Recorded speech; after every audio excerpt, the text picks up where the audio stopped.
guys, nandito tayo sa terminal ng Ceres sa New York, Cubao, kung saan babiyahe tayo ng Kalinog, Iloilo. So ayan yung bus natin guys, 11720. Yun ang sasakyan natin at babiyahe ito mamaya lang alas 9. So first travel natin pagkatapos ng retirement ay uwi muna tayo ng Kalinog, kung saan yung hometown natin, at mamasyal muna tayo doon.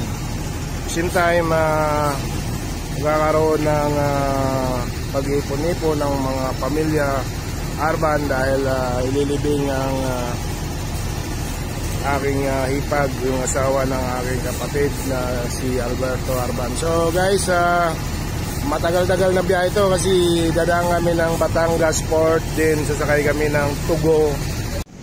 Ayan guys, parating na tayo sa Batangas Port, kung saan galing tayo sa terminal na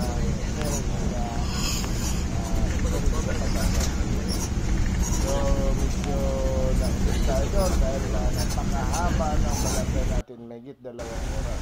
Pero siyempre kasama sa traffic ay itinerary natin yun. Kailangan mag-secure sa sakyan, mag-secure sa kanilang pera at siyempre init.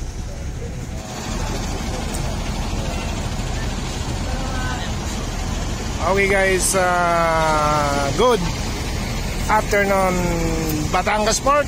Nandito tayo sa Batangas Port, kung saan nag-aantay tayong makasakay doon sa Tugo papuntang Iloilo.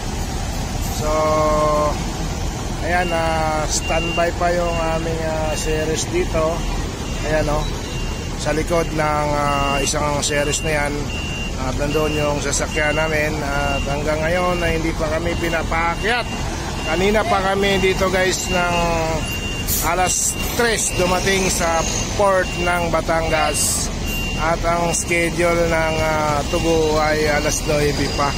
So ayan, set na agad tayo pakyat sa Tugo Hotel para mag-relax at ayun nga, para tayo sa church at sa mga personnel ng Puligan. So napaka-speed ng kanilang security mission para sa kaligtasan ng naturang diesel at kaya nakapag-relax na tayo.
Time check 6:20 na ng umaga, May 21. Kagabi nagbabad tayo dun sa entertainment area ng Tugo Diesel, kung saan may nag-perform na dalawang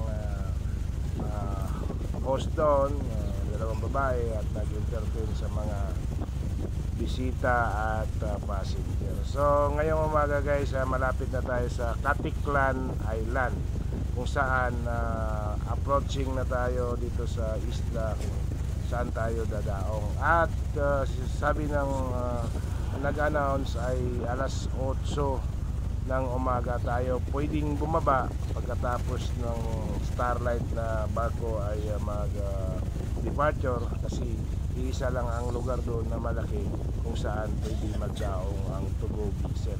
So abangan nyo ang aming daong at bababa kami. Bali ito guys ay advisory lang, travel DIY, kung saan kung ma-experience nyo ang ganitong klase ng travel from Manila to Caticlan. Medyo mahaba-haba ang oras gawa ng diretso na to. Magagaling ka ng Batangas, then diretso ka na ng Caticlan, hindi ka nadadaan ng byland ng Mindoro.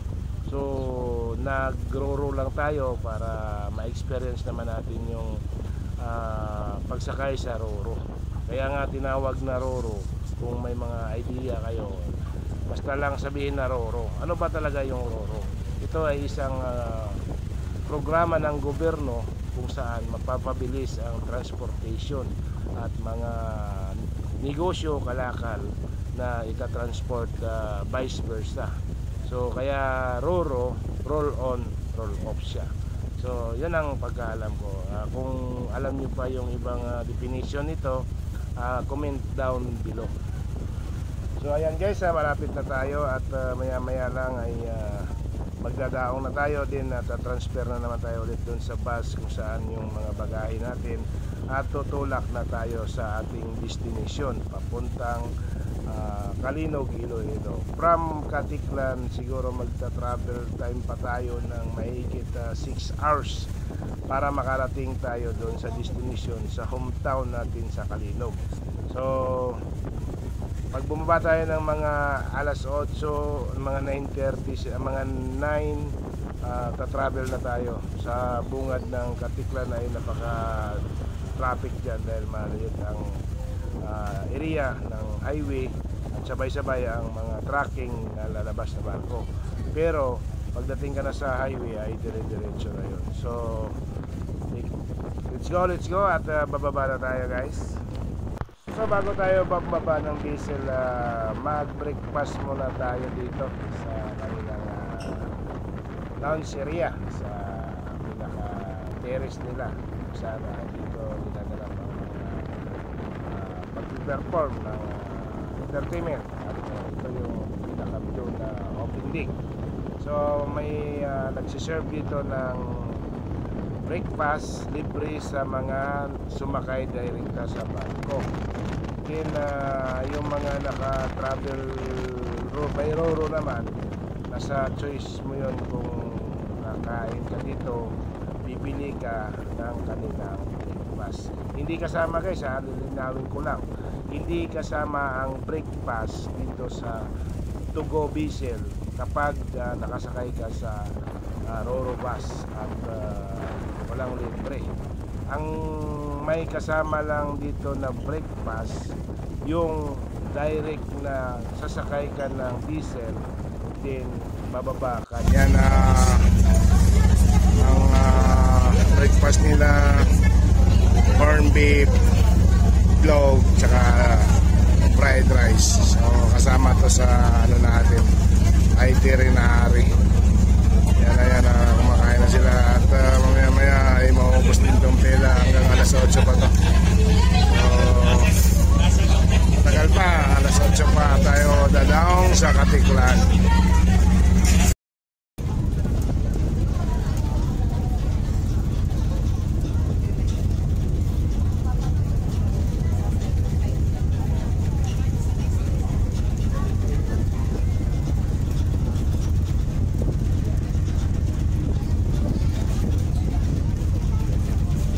Tayo mag-breakfast at kuha lang tayo ng mga footage dito, mga view sa paligid ng Malay Island sa Caticlan, at maya maya lang ay bababa na tayo sa naturang diesel para mag-travel na naman by land. So ang ginawa nating itinerary, by land, by sea, by land. O yan o, nakikita nyo na sa diesel tayo. Then mamaya-maya ay lilipat na naman tayo sa bus para i-travel natin yung by land patungo doon sa ating destination kung saan ulo ng panay. Konting oras na lang guys, siguro mga 20 to 30 minutes ay dadaong na tayo sa Caticlan Port. Ayan, nakikita nyo na yung mga view, nakikita nyo yung mga pambot, mga speedboat. Shout out guys, bababa na kami ng Togo Travel Diesel. Yun, Caticlan Port area.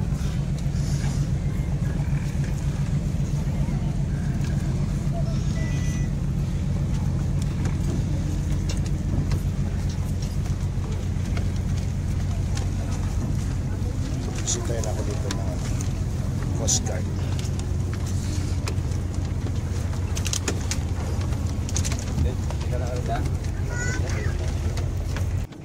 Touchdown Caticlan Port. Ayan, nasa baba na tayo guys at konting oras na lang ay makakarating na tayo sa destination. So ayan, nauna tayong bumaba bago ang bus. Ayan, at nandito na tayo ngayon sa port ng Babay Togo. Caticlan. Nakikita niyo yung Togo Travel na yan. Maray, ising laki ng mga Togo Travel sa port area sa Maynila. Ito ay mga medium size cargo kung saan dito ang ruta nila sa Caticlan, Rojas, Caticlan, Estancia at Romblon. Ayun ang bus natin at konting usad na lang ay terminal na, then mag breakfast or lunch tayo dito. Sa mga hindi nag-breakfast sa barko, dito mag-break lunch or breakfast sa terminal. So mabilis lang to at makakarating tayo bago siguro mag 2:30 or 3 ng hapon ng mid-21 ay makakarating na tayo sa ating destination. Ngayon, pagkatapos ng breakfast guys, ito binabaybay na natin yung highway. Manggagaling tayo ng Kalibo, diretso tayo ng Tapas at Tapas, ang kasunod niyan ay Kalinog na kung saan walang stabilizer. So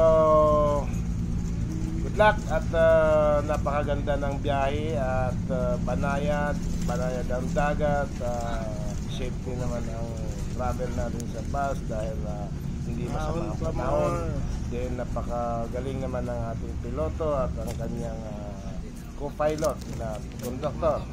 Medyo masikip lang tayo gawa ng napakaraming bagahe na kinarga from Maynila to Panay Island at dito sila bababa sa bandang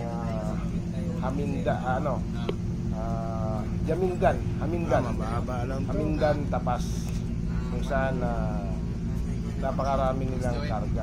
So ayan guys, Hindi makakit dito yung yung mga tinoiler na yun. road na tayo, yung Pahon, kung sino mga experience dito sa daanan na to at paglabas mo ng Kalibo bago ka makarating.